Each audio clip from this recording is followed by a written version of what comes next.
Hey everyone, we've been taking a look at the American and French Revolution and how that fits in with the context of the Enlightenment and what the Enlightenment was seeking to do in terms of finding the human happiness and the best way to maximize human happiness for the most amount of people and using scientific principles and applying them to politics. Now, sometimes political leaders turn out to be corrupt, often maybe turn out to be corrupt, and so the application of those ideas and those principles sometimes proves messy. But the foundational ideas of democracy, separation of powers, the separation of religion from state, these are all going to be foundational for modern politics, right? This is the world that we find ourselves in. So even though France was perhaps a problematic case study of the application of these ideas, we do have the United States, which did, for the most part, have some type of stability within that. It has its own kind of problems with its storied past, but it has that a smoother transition in terms of its application of these Enlightenment principles, mainly probably because of the distance between the United States and England, and the fact that most of the colonialists didn't really see themselves as English. They saw themselves as part of the New World of America. And so that enabled them to have that distance where they weren't looking to go back, right? They weren't looking to say, hey, you know what, things were better during the king. They were kind of focused on the same kind of ideals and principles. In France, it's a little bit more messy, right? Geographically, it's right there. It's harder to maintain that kind of distance. And then people, sometimes they're in favor of the old ways of the king. And so the revolution is a little bit more messy within France for a number of reasons, right? I wanted to take a look at the continuation of that, the kind of the messiness of the French Revolution and how that influences cultural developments. And so the idea of giving you the history of this is not just to give you a history lesson or just to exhaust myself in the amount of detail that I'm giving you, is for you to be able to then apply why artists are perceiving the world the way they are, right? Why do the ideas change? How do the ideas change? And how do we see that applied to the arts, right? So let's take a look at how we start to see this cultural development change from the Enlightenment to what is going to be known as Romanticism, right? The Directory comes about after the Reign of Terror. We've talked about the Reign of Terror led by Maximilian Robespierre. When he dies, a new form of government comes into power, what is known as the Directory, which was kind of this new form of government that didn't really have one strong leader per se, but it's really trying to re-implement the ideas of the Enlightenment that Maximilian Robespierre, although he initially promoted, as soon as he gets into power, he starts to take away. And they're saying, you know what, maybe we need to get back to those principles of the Enlightenment and focus more on democracy and having limited powers of government. But the problem that the Directory faced was that they had food shortages, inflation, struggling economy, and so it was an unstable government, right? Now, on the backdrop of this, you have Napoleon Bonaparte, right? He was educated in military at the age of 9. Think about that, a little 9-year-old going in to study military strategy, right? During the French Revolution, he quickly rose to prominence, and he was known for his keen military strategies. He led the French army in a number of campaigns and becomes the leader of the French army, the entire French army, at the age of 26. He was one of Robespierre's leading generals, and so he's part of that kind of revolution and change on the horizon. When he returned to France after fighting Russia, the France loses their campaign against Russia. In defeat, he returns to France. And he sees that the economy is collapsing due to this new government that doesn't have a very strong central head. And so he forms a coup d'etat, overthrows the existing government, and declares himself the supreme emperor in 1804. And so he takes over in 1899, and then he becomes the de facto leader of the state. And then 5 years later, after he's been leading, he says, you know what, it's time. I've done my duty, and now I'm going to be the supreme emperor. And so we have, again, this idea, this transition between Enlightenment principles, we need change, and then we have a person that takes over, becomes corrupt, leads to tyranny. So this is kind of a pattern, right? It's a little bit tricky in France due to these tyrants that are taking over. One of the major differences that we see in the United States that we don't really see in other parts of revolutions historically, even, historically or even in modern senses. Generally, when revolutionaries take over, they never give up power, right? When Fidel Castro took over Cuba, he never gave up power. The difference that we see was interesting is George Washington, leading the colonialists against England, walked away from it, right? He served 2 terms as president and says, I've done my time. See you later. I'm checking out. I'm retiring. And then he says he has enough faith in the people, enough faith in the system that they developed to believe that it can carry on. And I think that lack of faith is probably a major deficiency that we see with Maximilien Robespierre. We see that same deficiency with Napoleon Bonaparte. We see it again with Fidel Castro and the like, right? We're seeing it now with Putin, right? The inability to relinquish power and to trust people to be able to govern. Some of the major pros, right? Napoleon Bonaparte is generally considered to be a problematic tyrant, which he was, but he actually did a lot of good things for France. He developed what is known as the Napoleonic Codes. This is just a system of laws and rules to systematize the way that the government enforces things. These are still used in much of Louisiana because France owned much of the America at the time, and so these codes go to the New World. And then when Thomas Jefferson buys the Louisiana Purchase, right, the United States acquires that land that was previously French, but Louisiana mainly maintains these Napoleonic codes. And so that's why the codes, the rules in Louisiana are very different in a lot of ways to the rest of the country, right? They're state laws. But it's a very effective way, right? The systematization of codes is a very effective way to rule. He limits the power of the aristocracy. He reforms education, giving it more people access to education. He improves the economy, gets the economy going, puts people back to work. And he establishes a meritocracy, which I think is important, kind of a modern concept that he really pushes. And meritocracy just means that it doesn't matter who your brother is or who your father is or who your mother is. What matters is what you can do. You're going to be judged on your merit to either the government or to the business that you're working for. It's not going to be about who you know. It's what you can do, right? And by to a large extent, that's kind of the way the West works now, right? To some extent, that's how the United States, or a large extent, that's how the United States works. Now, sometimes applying for a job doesn't matter who you know, right? But it really gets down to this idea of meritocracy, right? Which does have some other complications to it, but I won't address those here. Some of the cons, though, that he does is he limits civil liberties. He takes away some of those freedoms that were gained with the Enlightenment. Again, can we really trust people to govern themselves? Can we really trust the system that we're putting up?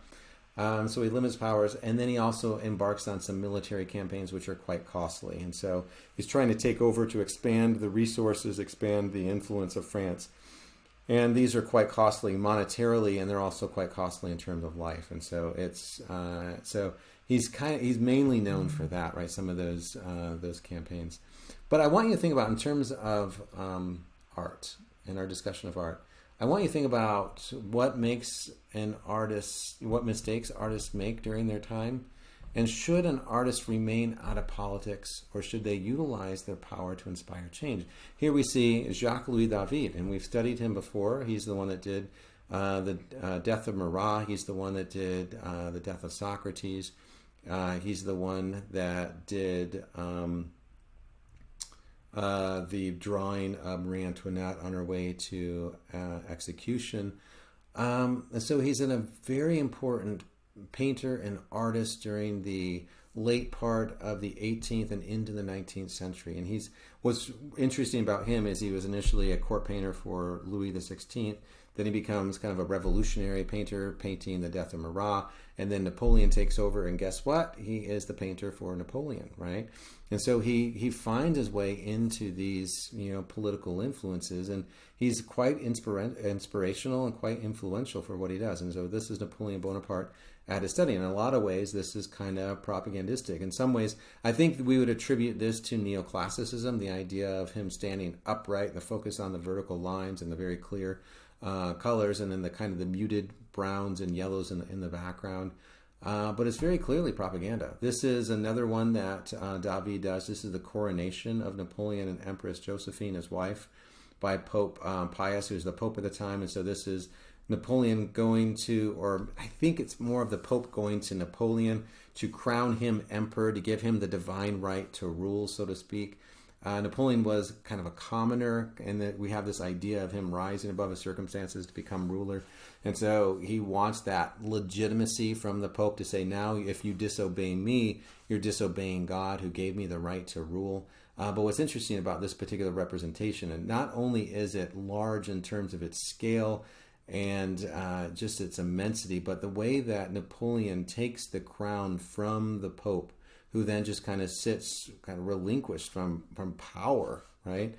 Just kind of sits down, and he just kind of holds up the crown and shows the people and said, I am your supreme emperor, right? This is the one copy that David did that is in the Louvre. And so a lot of the works that we're going to take a look at today are going to be in the same room in the Louvre. And then they also have one in Versailles. So there's another one in Versailles. So as he takes over power, he says, you know what, there's that great palace that's just kind of outside of Paris. That's not, no one's living in it. Why don't I just move in since I'm the supreme emperor? And so he moves in to this place. And so we have, again, a similar kind of problems that we say that they faced with Louis XIV, Louis XVI. Now Napoleon is kind of falling into that same trap, right?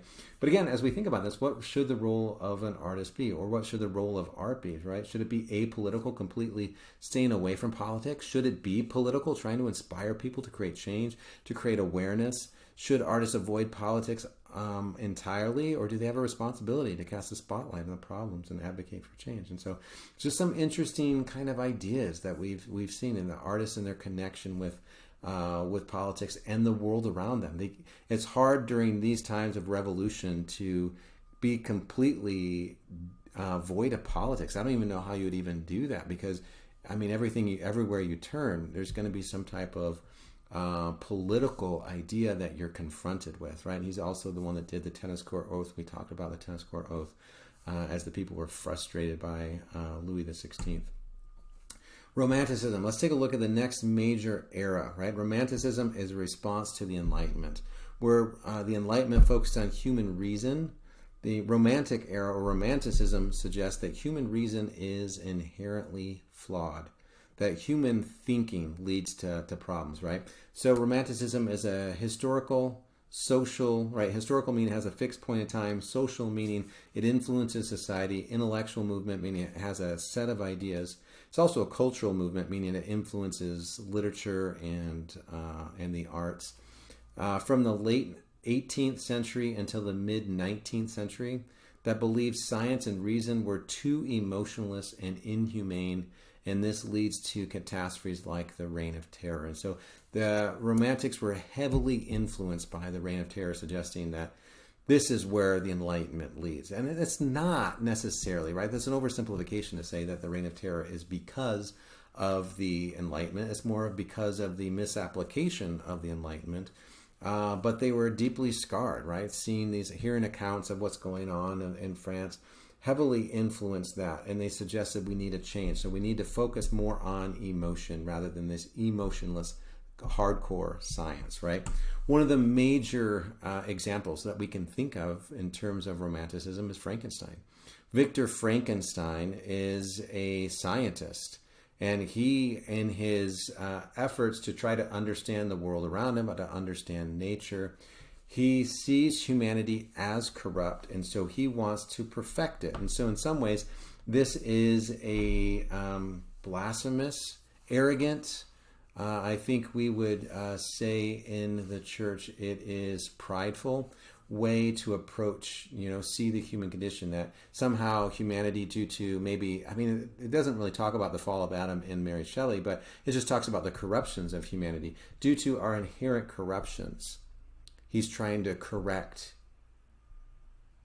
the human condition, right? So in some ways, we can kind of expand this theologically. He's trying to correct God, trying to correct the creation. And so Mary Shelley has severe reservations about that, right? So he creates another form of being. He creates a species unto himself. He uses all these spare body parts, pieces them together, and then he finds a way for lightning to somehow strike the body, and then that gives it the gift of life. And so he creates this superhuman entity. But the problem is the entity is hideous, it's grotesque. And so he abandons it. He leaves it completely alone and isolated. He runs off kind of filled with sin and horror and shame of all of the things. He's kind of taken the gift of God, and he has, stolen fire from God and then perverted it in some way. And so in a lot of ways, Frankenstein is known as the modern Prometheus, right? Stealing something that he shouldn't have had from the gods and then using it, misapplying it. And so he kind of runs off into the faint distance. And then the monster, which we think of Frankenstein as being the monster, but Frankenstein is actually the scientist.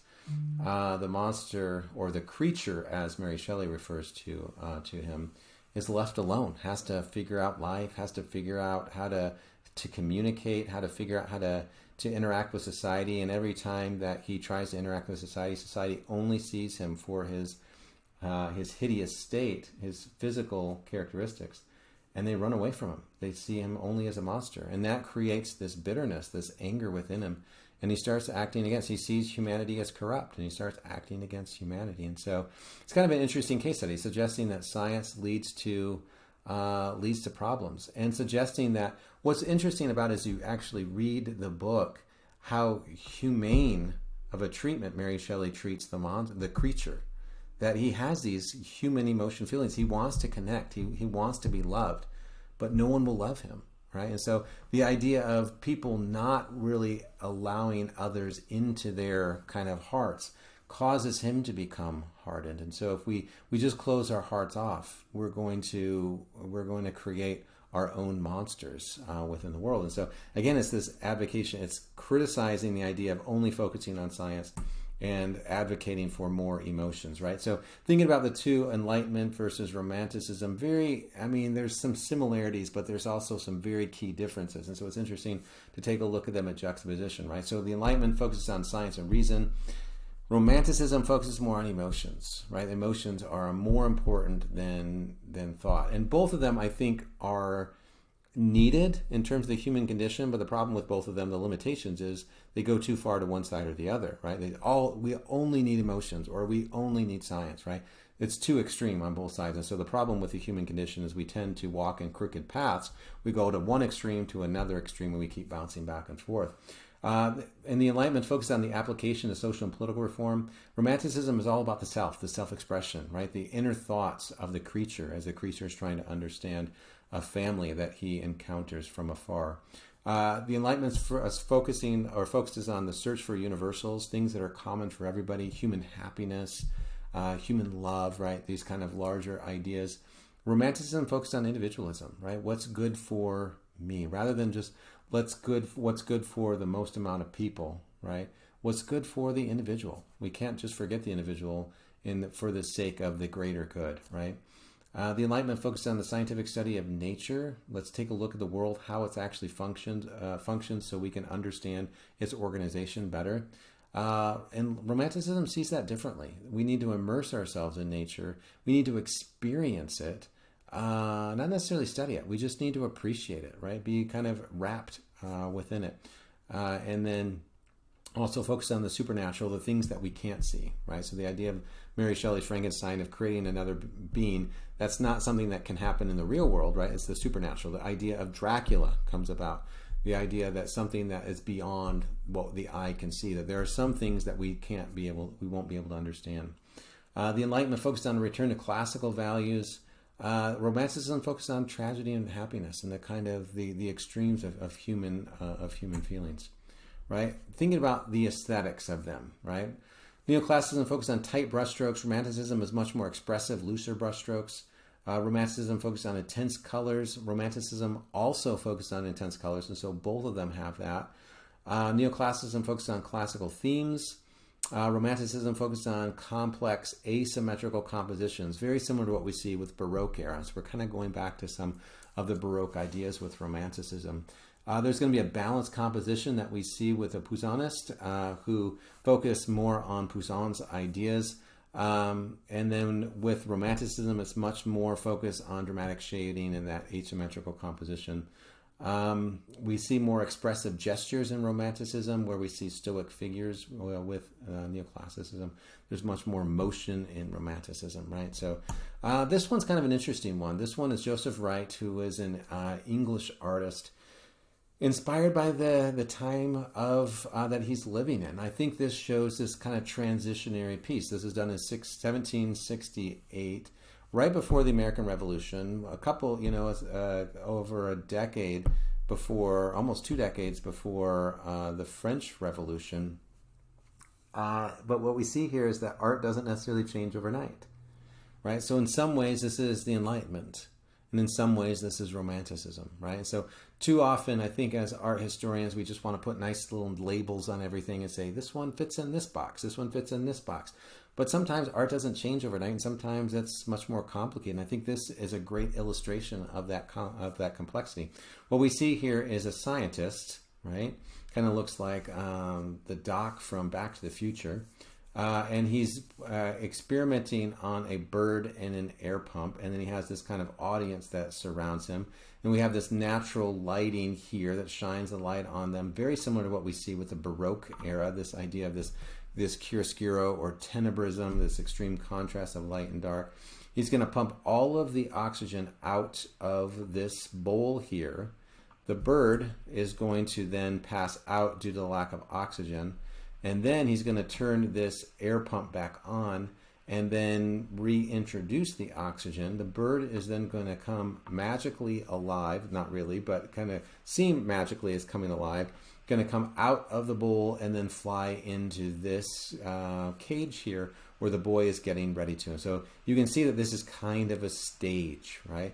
In that sense of the theatricality of it, it's very similar to Baroque or Romanticism here, right? So we're talking about Romanticism, this idea of focusing on the theater, the emotion, right? He pauses here for dramatic effect. The girls here, this one can't even bear to take a look at it. This one has this worried look on her face. He just killed the bird. The father kind of puts his arms around the daughter and tries to console her. These two individuals are conversing whether this can actually be done.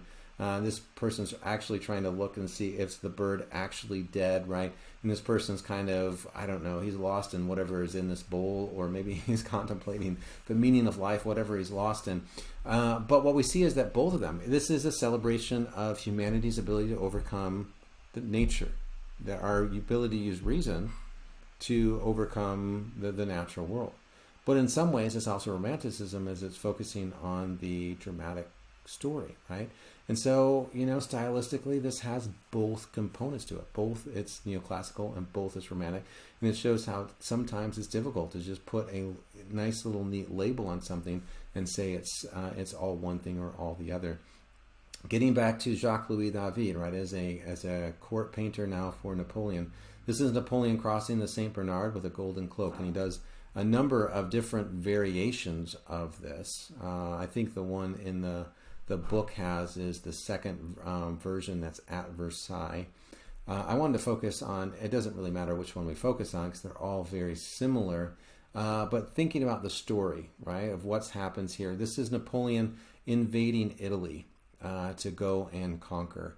And it was extremely challenging to be able to invade Italy because of the Alps that are on the northern border. And so many generals have tried to conquer Italy, but many have failed because crossing the Alps is very difficult in terms of the weather, in terms of the steepness. It's hard to get your military across. And so, but this is a propaganda piece for Napoleon to show how great of a leader he is. And so here he is calling his troops to march forward. And then we have on the rock here, he etches his name into the stone to demonstrate he is here, he has done this. And then on the other stone, we have Hannibal, which was another kind of early general.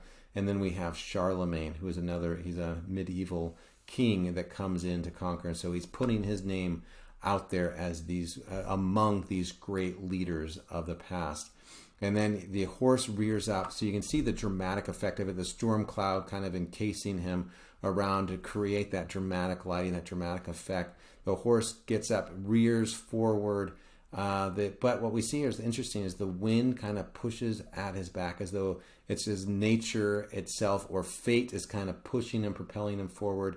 And then his hand as it goes forward is almost as though he's commanding even the winds or even fate. Now, interestingly about this particular story is that Napoleon did cross the Alps and go into to take over parts of Italy.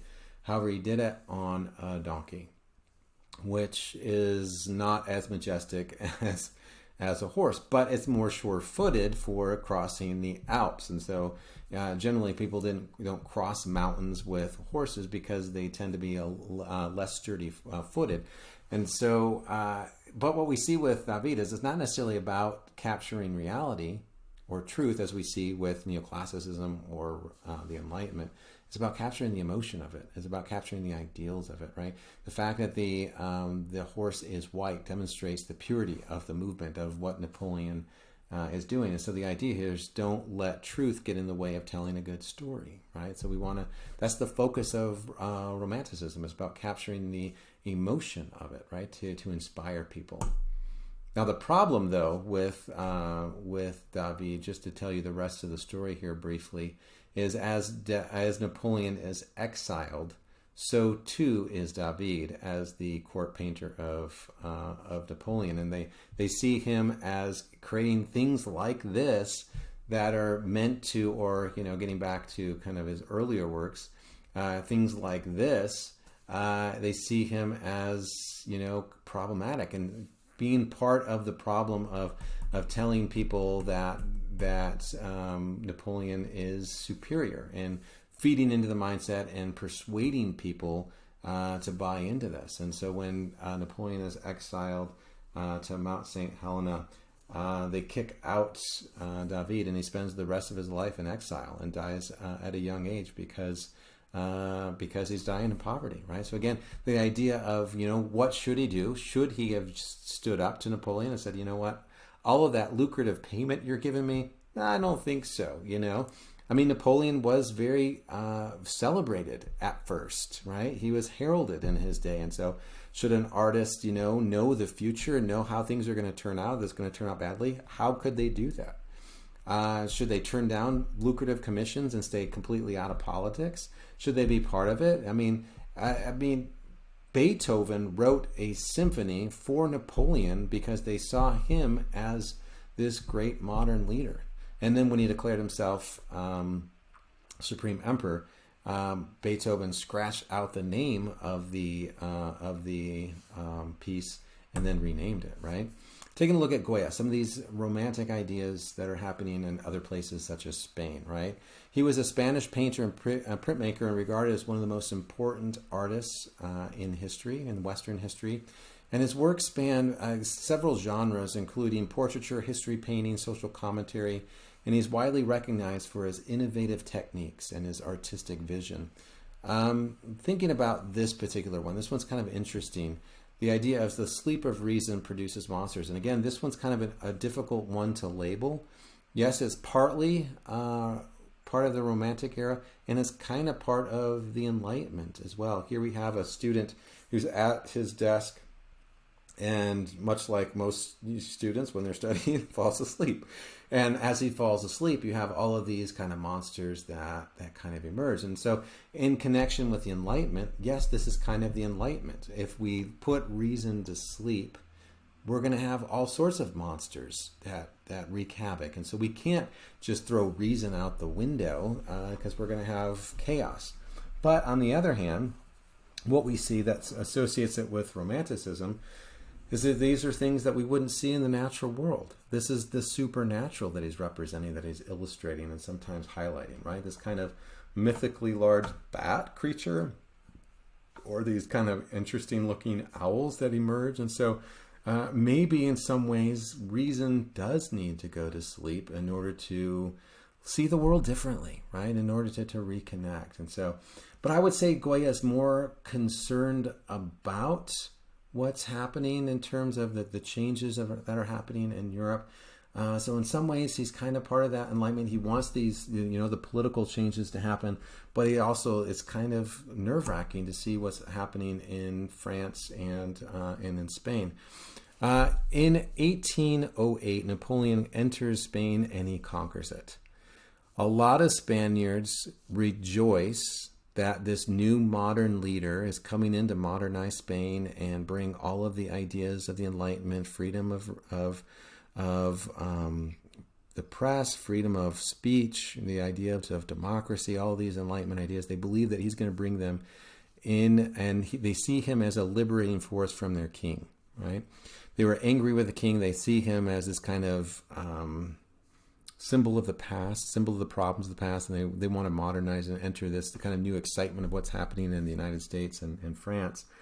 However, what happens is Napoleon decides to execute the king, because when you're a ruling body coming into another area, it's hard to have the old ruler there because things are going to be kind of complicated in the transition of power. And a lot of times people just say, you know what, things were better when so-and-so was king or so-and-so was leader. And so in Napoleon's mindset, it's easier to just get rid of the king so they have nothing to go back to, right? Now, when the people heard this, they revolted. They were okay with Napoleon coming in to liberate them from the king so they can have a greater voice. They weren't okay with this foreign entity coming in and killing the symbol of their national pride, national heritage, national tradition. And so they revolted. And on the 3rd of May, and what Napoleon sends to his troops, the message, he says, execute them.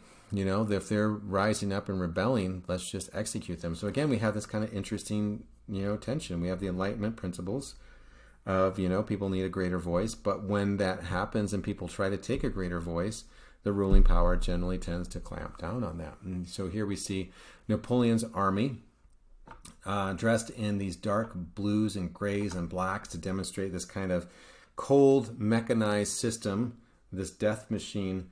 And then the people here that are being executed, and their backs are against the wall here. Literally, they have no escape. They are unarmed. And this person here has his hands up. He is unarmed. He is innocent.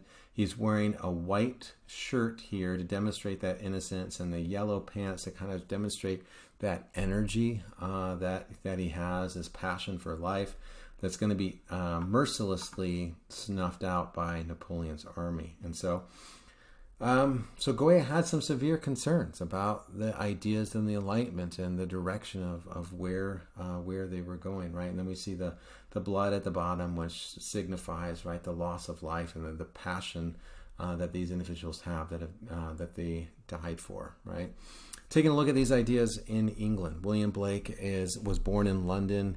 He is influenced by Henri Fuseli, and he's interested in these ideas, this kind of new movement of Romanticism, and he illustrates this within his work. Now, he's not only kind of a printer and draftsman, but he's also a poet as well, right? And he's known for his poems. And so it's interesting to see an artist do multiple mediums in order to convey ideas. I like this one. We've talked about how cultures see Adam is a good kind of measuring stick for how they see themselves.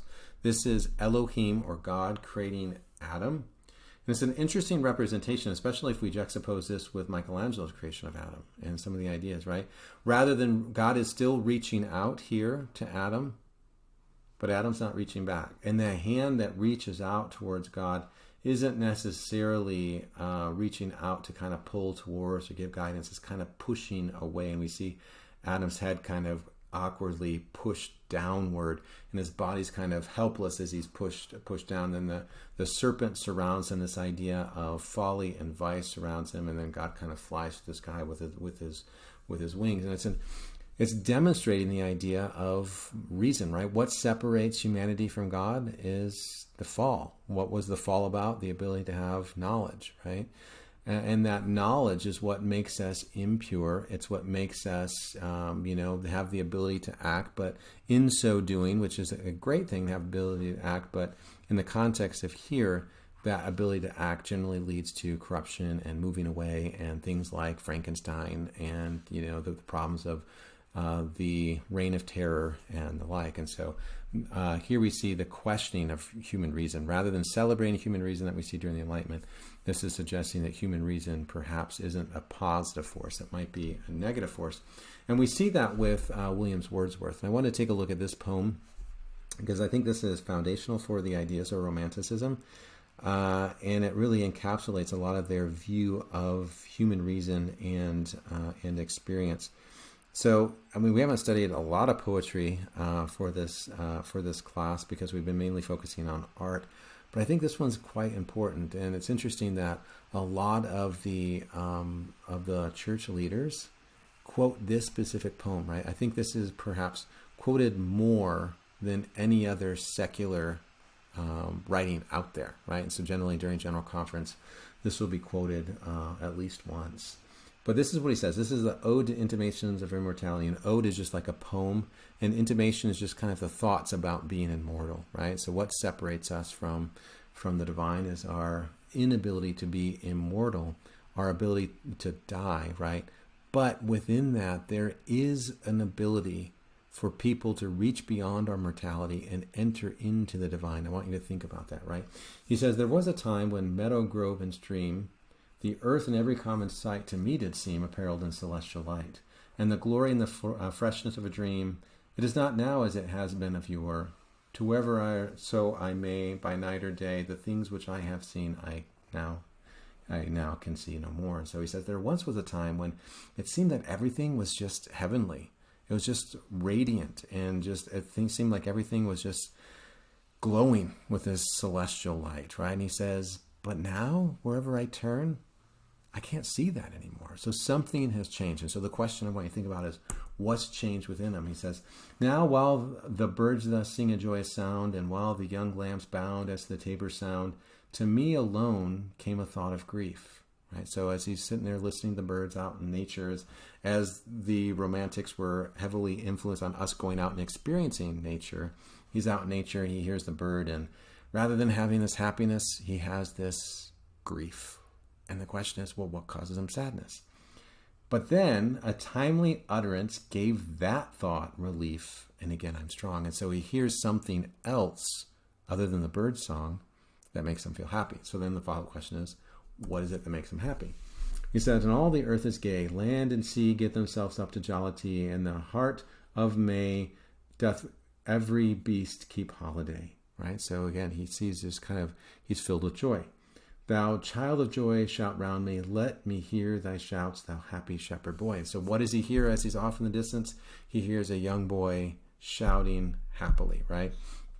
As we go back to, where we pass by elementary schools or go back to our hometown and walk by the elementary school, we hear kids at recess, and what do we hear, right? We hear them laughing and playing. And then as we stop and listen to that for a second, what happens to us? All of a sudden, we're brought back to those times of innocence, to those times of childhood, to those times of less anxiety and stress over final exams and tests and papers and all of that. We just lose ourselves up into child imaginations, right? So yes, life has changed as we become adults, and we can no longer feel the same excitement that we did at Christmas, when we were kids. But we can still sort of have that, right? He's looking for that happiness. Where is happiness? He says, our birth is but a sleep and a forgetting. Thou soul that rises with us, our life star, hath elsewhere its setting, and cometh from afar, not an entire forgetfulness, and not an utter nakedness, but trailing clouds of glory do we come, from God who is our home. Heaven lies about us in our infancy. And so when we were born, we were closer to that divine light. As we grow up, we start to lose it. That divine light starts to fade, right? So that soul that rises with us, our life star, comes from God and has that divine light. And then this is what happens as we get older, right? Behold the child among his newborn blisses, fretted by sallies of his mother's kisses, with light upon him from his father's eyes. see at his feet some little plan or chart. So what happens to as this little child grows, the mother and father give him a plan or a chart of this is what we want you to be. This is what we want you to behave. This is how you're supposed to be. Some fragment of his dream of human life, shaped by himself with his newly learned art to dialogues of business, love, and strife. And so it's adults that start to shape and change us and give us all of the pressures and anxieties and concerns that we have. We once, didn't have this. We were free from this. But as we grow older, we get all the pressures, right? We have who we're going to marry, what we're going to major in, trying to find a job, a career, buy a house, right? All of those pressures start to weigh on us. And with the new joy and pride, the little actor cons another part. And so he starts to take on masks that are not his own. He learns how to work within the world, filling from time to time his humorous stage. And so life becomes this stage for the actor. We in thought, so how can we find happiness as we grow older, right? We have all of these pressures. What can we do? We in thought will join your throng, thinking about the shepherd boy, talking to the shepherd boy. Ye that pipe and ye that play, ye that through your hearts today feel the gladness of the May. What though the radiance which was once so bright be now forever taken from my sight? The thought, though nothing can bring back the hour of splendor in the grass or glory of the flower, we will grieve not, rather find strength in what remains behind. And so even though we've lost that, right, that kind of divine light, we can, through our memories, through poetry, through art, be able to recapture that. We can return to that and feel that temporarily, right? So that's the power of art. That's the power of literature to bring us back, right? But it demonstrates this idea of innocence versus experience, or knowledge versus youthfulness, that we were once, pure, created by God, and then due to our actions, we took a step away from God, giving us reason, giving us to act, and then what do we tend to do with that reason? What do we tend to do with our intellect? We tend to, try to, control the world, or, run sometimes amok, right? So the idea that human reason can be problematic. Just take a look at a couple more works. This one is called The Raft of Medusa. Theo was a French romantic painter known for his powerful and emotionally charged artworks, and he's best remembered for this piece here, The Raft of Medusa. It was The Raft of Medusa was completed in 1819, and he was representing a shipwreck that happened off the coast of Senegal in 1816. And the scene portrays the survivors that struggled for waiting for rescue. They were at sea for, I think, 17 days. I don't know if I have it in my notes, but for quite some time before they were rescued. Some of them resorted to cannibalism, and we can see kind of this half-eaten, rotting corpse right here. But this kind of extreme circumstance that they find themselves in, and then off in the very kind of far distance, you can see the rescue ship of these people trying to flag it down. They have this kind of human hope. Now we have been saved, but yet on this side of the raft there is nothing but despair. Right, the father here lost his son. Wasn't enough time to save him, and so we see the extreme of human happiness and the extreme of suffering of the human condition. And so Romanticism shows us both sides of that particular coin.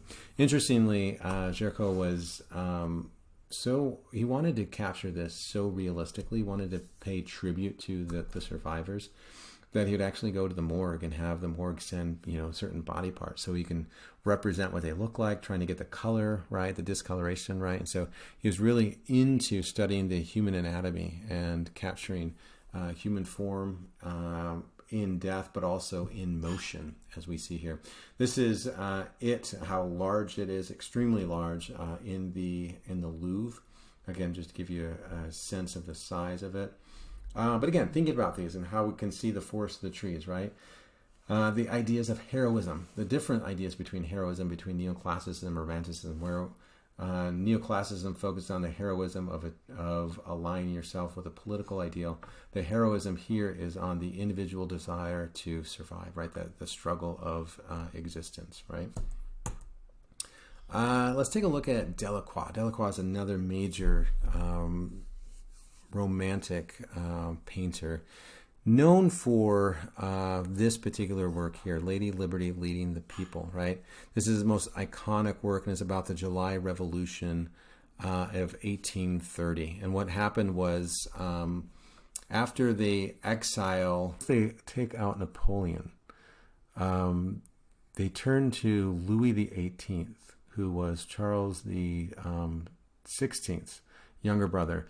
Once he dies, Charles X takes over, and he starts reenacting some of the limiting freedoms and liberties.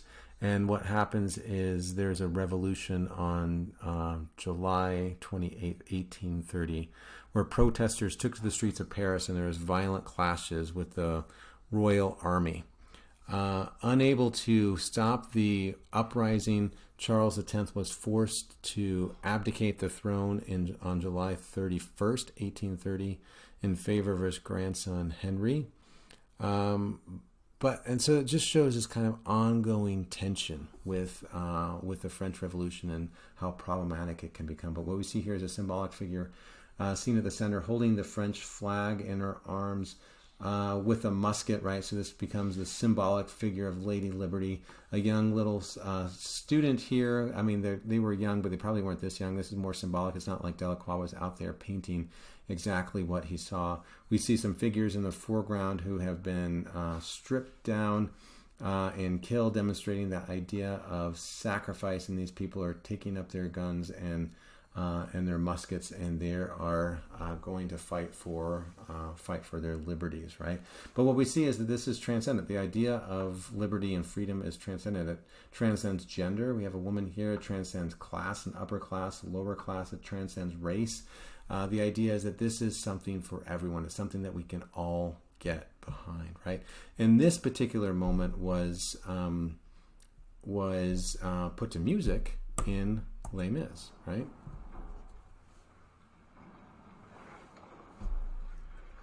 It's a similar idea that we have during the neoclassicism about focusing on political ideas, political objectives, rallying around an ideal, but it's represented differently. We can see some stylistic changes from the neoclassical art to romantic art, right? What we see here is the asymmetrical composition, right? Where there's much more figures, it's much more cluttered on the left-hand side than on the right-hand side. We don't see that same focus on the vertical and the horizontal. We see that there's much more looser brushstroke, much more dramatic lighting, right? Trying to focus more on symbolism than actual events, right? So a different kind of emphasis that we see. And this is, again, same room in the Louvre. All of these works of art of Romanticism, the main ones, are going to be in that same room. Just to think about this and how to connect the dots, right? Think about Géricault's The Raft of Medusa and Delacroix's Lady Liberty Leading the People as commentaries of social injustice. How are they commentaries of social injustice, right? What do they emphasize? How are they emphasizing individual struggles and how we can't just apply big political ideas to everyone, because sometimes people are going to get lost in the mix, right? How might this be a reaction against the principles of the Enlightenment, this kind of commentary?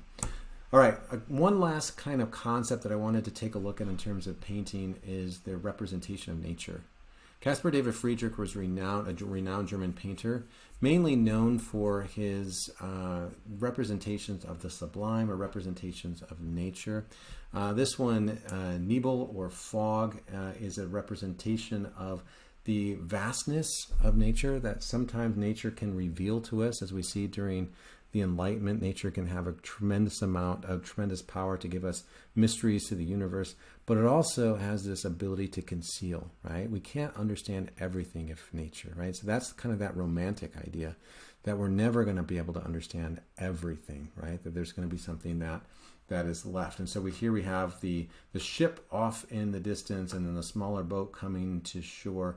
Fog reveals some of the forms, and then it conceals the rest around it, right? So it has that kind of captivating power, right? And then Joseph Mallord William Turner is another major artist of Romanticism. He's a prominent English painter and generally known for one of the greatest landscape artists in Western history. Mainly what I want you to focus on within his works is how he represents nature as having this tremendous power. The idea of the Enlightenment was on how we can control the natural world through science and reason. And what Romanticism argues is that there's a part of nature that can turn on us on a dime, right? And so here we see, this is Hannibal, which we saw the inscription of Hannibal in David's Napoleon crossing the Alps, right? That early general that crossed the Alps to go in to conquer parts of Italy. This is a representation of his army as he's going in to conquer. But what we see here is the snow cloud that just kind of engulfs the soldiers as they're on their way, to demonstrate that they might have a tremendous amount of power and prowess as military soldiers, but nature is going to humble them, right? That there's going to be this idea that we can try to control the world around us, but it's going to be problematic as well. And so this is just a symbolic representation of Hannibal crossing the Alps, but it also demonstrates this idea of human willpower to overcome these obstacles. Yes, there's these obstacles that can almost darken out the sun that we see here. But it has this kind of human hope, human determination to overcome these struggles. And so it's also a celebration of that human spirit. All right, one last thing that I want to take a look at just briefly here is stylistically is of architecture, right? We haven't really talked about architecture for a little bit, so I wanted to get back to this just to show you the different styles of each era, right? So to take a look at this one, clearly this one is Rococo, right? The bright colors, the kind of the elaborate golds. It's, about abundance and kind of overdoing it, but not to the sense that the darker nature that we would see with the Baroque era, which would be much more dramatic. This is about being light. This kind of looks like a birthday cake, right? So that would be symbolic of the Rococo. We see that the pastels being used here, and then the gold leaf, and then the chandeliers, which kind of structure it within that style. This one is neoclassicism, right? Focusing on this, trying to recreate classical Roman architecture, making it look like it's a Roman temple or something, or even Jefferson and Monticello. We see him being influenced by these classical ideas as he's trying to apply classical ideas of the Enlightenment to government. He then says, let's do this. Let's show how important this is by representing his home to look like this, right? And he's inspired by Palladio's the Villa Rotunda, right? So he's inspired by that, and he brings that to the United States.